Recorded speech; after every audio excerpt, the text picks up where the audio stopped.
নমস্কার বন্ধুরা, আমি সুমি। আপনারা দেখছেন সুমির রান্নাঘর। আজকে খুবই কম সময়ে চিকেন রান্না করে দেখাবো প্রেসার কুকারে। চলুন তাহলে রেসিপিটি শুরু করা যাক। তার আগে আমার ভিডিওটি যদি কোনো অংশে আপনাদের ভালো লেগে থাকে, চ্যানেলটাকে সাবস্ক্রাইব করে পাশে থাকবেন। চলুন তাহলে রেসিপিটি শুরু করা যাক। চিকেনটি রান্না করার জন্য প্রথমে একটি মশলা বানিয়ে নেব। তাতে লাগছে সামান্য একটু পেঁয়াজ, সাদা তেল, কাঁচা হলুদ, গোলমরিচ, গোটা ধনে, গোটা জিরে আর কিছুটা শুকনো লঙ্কা। সব কিছুকে মিশিয়ে আমি মশলাটাকে করে নেব। দেখুন বন্ধুরা, আমি মশলাটা কিন্তু করে নিয়েছি। আমি নিয়েছি প্রেসার কুকারের মধ্যে চিকেনটাকে দিয়ে দিয়েছি। এখন দিয়ে দেবো আলু, 2 টুকরো করে কেটে রেখেছি। আলুটাকে দিয়ে দেবো পেঁয়াজ। আপনারা আলু ছাড়াও চিকেনটা রান্না করতে পারেন। যে মশলাটাকে করে রেখেছি মশলাটাকে দিয়ে দেবো। সব কিছুকে সুন্দর করে একটু মিশিয়ে নেব। চিকেনের সাথে মশলাটাকে মিশিয়ে নেব। মশলাটাকে সুন্দর করে মিশিয়ে নিয়েছি। দিয়ে দেবো স্বাদ মতো নুন,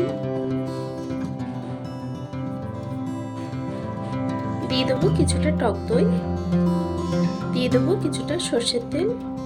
তেলটা একটু বেশি করে দেবেন। সুন্দর করে মিশিয়ে নেব। চিকেনটাকে সুন্দর করে মিশিয়ে নিয়েছি।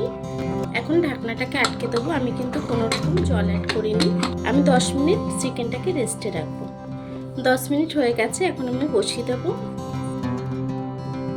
প্রথমে আমি 2টো সিটি দিয়ে নেব।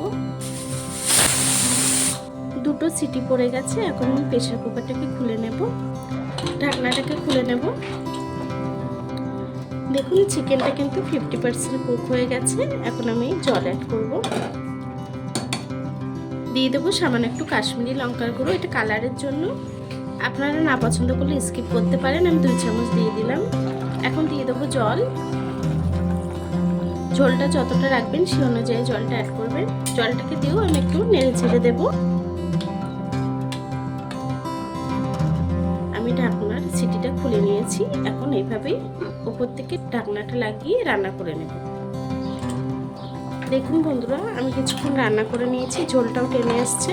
আমার চিকেনটা কিন্তু রান্না হয়ে গেছে। এখন গ্যাসটাকে বন্ধ করে দেব। আপনারা চাইলে একটু গরম মশলা দিতে পারেন। আমি গরম মশলা দেবো না, তরকারিটাকে নামিয়ে নেব। দেখুন বন্ধুরা, আমার তরকারিটি কিন্তু হয়ে গেছে। প্রেসার কুকারে এভাবেই চিকেন রান্না করলে কিন্তু খুব কম সময়ে হয়ে যায়। আমার এই রেসিপিটা আপনাদের যদি ভালো লেগে থাকে, চ্যানেলটাকে সাবস্ক্রাইব করে ভিডিওটি লাইক দিয়ে দেবেন।